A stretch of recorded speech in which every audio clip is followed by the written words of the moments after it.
Saviez-vous qu'il existe 9 changements de position sur la chaise qui sont intéressants à observer et qui vont nous donner une gamme d'informations ultra intéressantes à analyser? On s'en parle? Communiquer haut la main, capsule numéro 5. Je me présente, Marie-Claude Rioux, coach en programmation neurolinguistique ainsi que synergologue. Donc, vous l'avez compris, aujourd'hui, on se parle de langage corporel, langage non verbal. Les changements de position sur la chaise vont nous donner 9 états internes qu'on pourrait observer. Lorsque l'on commence, débutant dans l'observation du langage corporel, on va se poser la question, hein, le corps, il est comment? Là, sur la chaise, je communique avec une personne, que ce soit dans l'observation d'une personne qui nous parle ou quelqu'un qui nous écoute, est-ce que le corps de la personne est avancé vers l'avant? Est-ce que le corps est retiré vers l'arrière? Est-ce que le corps est bien centré? Est-ce qu'il est porté d'un côté ou porté de l'autre? Je vais pousser un petit peu plus aussi.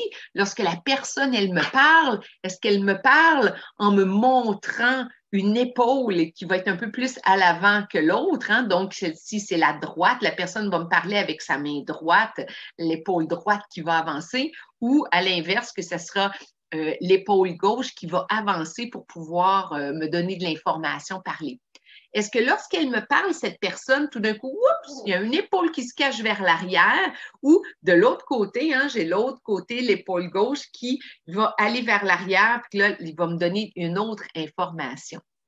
Donc, lorsqu'on apprend à décoder les changements de position sur la chaise, et là, je ne le répéterai jamais assez, c'est le changement de posture qui va être intéressant. De rentrer dans une pièce, de regarder quelqu'un qui est assis d'une façon qui va être assis à côté d'un côté, il ne va rien me donner comme information. Par contre, que là, j'observe la personne, on lui pose une question et tout d'un coup, oups, ça change de côté. Ah, là, ça serait intéressant. Plusieurs personnes vont me poser la question, oui, mais là, Marie-Claude, quand ça fait 5 minutes, tu es assis d'un côté, il est fort probable que tu as la fesse fatiguée puis que tu as le goût de changer de posture. Ben oui, des fois, il va y arriver qu'on a le goût de changer de posture parce qu'on a des fourmis dans les jambes, parce qu'on n'est pas bien. Mais par contre, c'est curieux que lorsque je pose une question, que, oups, le corps, il change de posture. Ah là, c'est intéressant. Pas simplement on écoute la TV, puis que là, on est tanné d'être à côté d'un côté, puis qu'on va s'accoter de l'autre côté. Ça ne me donnera absolument rien comme information. Donc, moi, ce que je vous invite vraiment à faire, c'est d'observer lorsque vous parlez avec quelqu'un, pratiquer votre œil, hein, d'analyse, votre œil, d'aller observer. Je parle avec une personne, puis c'est drôle, lorsque je parle avec les gens, ils ont tendance à s'avancer en posture assise. C'est là aujourd'hui, le but de l'exercice, donc en posture assise, que ce soit lors de Zoom, hein, que ce soit en rencontre d'équipe, en présentiel. Donc, je parle, puis là, les gens ont tendance à s'avancer, ou lorsque je parle, on est en réunion, les gens, oups, je pose une question, puis les gens ont tendance à retirer vers l'arrière. Donc, ça va être vraiment intéressant à aller voir, à aller chercher qu'est-ce que ceci peut nous donner comme information. D'emblée, en avançant, c'est facile à dire, hein, dans le fond, en avançant, on a de l'intérêt, donc c'est simple, facile à observer, intérêt à entendre, intérêt à communiquer, intérêt à savoir qu'est-ce que l'autre a à me donner comme information. Donc, ça ne veut pas dire que parce que quelqu'un s'avance qui est prêt à acheter ce que l'on a à lui vendre comme idée, comme produit, mais par contre, chose certaine, la personne est ouverte à échanger avec nous. Et d'un autre côté, on est en équipe, hein, on pose une question, qui voudrait prendre en charge ce projet? Puis, pouf, là, il y a quelques personnes qui se retirent vers l'arrière. Ben, moi, je pourrais gager là, pas mal en disant que ces personnes-là ne vont pas lever la main pour dire, ouais, moi, ça m'intéresse. C'est rare qu'on va dire, ah oui, ça m'intéresse beaucoup de participer à ton projet. C'est comme peu probable que ça arrive. Donc voilà, je vais vous présenter une vidéo, 2 vidéos, en fait, dans lesquelles vous pourrez observer un changement de posture sur la chaise. Et là, ce que je vous invite, c'est d'abord et avant tout à observer. Et je vous pose une question. Croyez-vous que dans cette vidéo-là, le changement de position sur la chaise, ce qu'on va voir, c'est que la personne, là, je vais mettre une petite flèche pour vous inviter là, à vraiment observer et voir, c'est du côté gauche, on va avoir un changement de position sur la chaise que, oups, la personne va se balancer du côté gauche et va revenir à son centre. Donc, j'aimerais savoir, qu'est-ce que vous pensez? Est-ce que la personne, elle est en analyse? Est-ce que la personne, elle est en fuite? Est-ce que la personne, elle est timide? Est-ce que la personne, elle est stressée?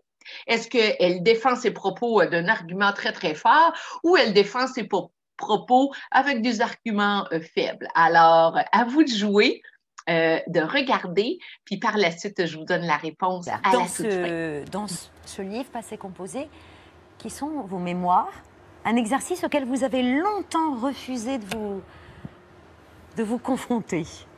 Parce que vous dites, j'ai jamais eu une bonne émission de moi-même, et que vous êtes une éternelle traqueuse.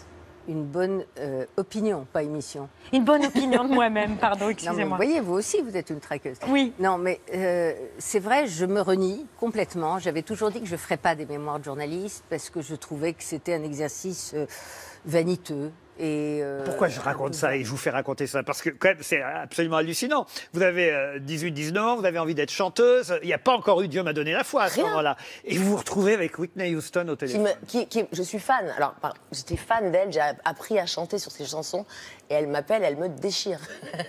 Parce que je suis... Mais c'est même pas ça. Parce que vous êtes sortie avec son mec. Mais je suis pas sortie avec... On peut voir, qu'est-ce que vous croyez? Est-ce que c'est du stress qu'on voit ou c'est peut-être un peu de timidité, un peu de gêne qui peut être là d'avoir partagé ces informations-là personnelles? Ouais, je pense que déjà de voir leur figure, de voir ce qui est là, il n'y a rien qui ressemble à un stress, c'est totalement un peu de timidité, une petite pudeur là, qui va être là. Timidité, gêne concernant les faits qui sont relatés. Toujours intéressant et je trouve toujours drôle de voir ces aspects-là, surtout là qui sont avec un petit sourire là, de gêne, là, puis que c'est cute là, à observer. Voir ces items en vidéo vous aide et vous permettent d'en apprendre davantage sur certaines des positions sur la chaise. Je vous invite à mettre un cœur. Je vous invite à mettre un commentaire aussi. Ça m'aide à savoir qu'est-ce qui vous plaît. Et puis, c'est un plaisir pour moi de vous partager mes outils, mes connaissances. Je vous souhaite une merveilleuse journée.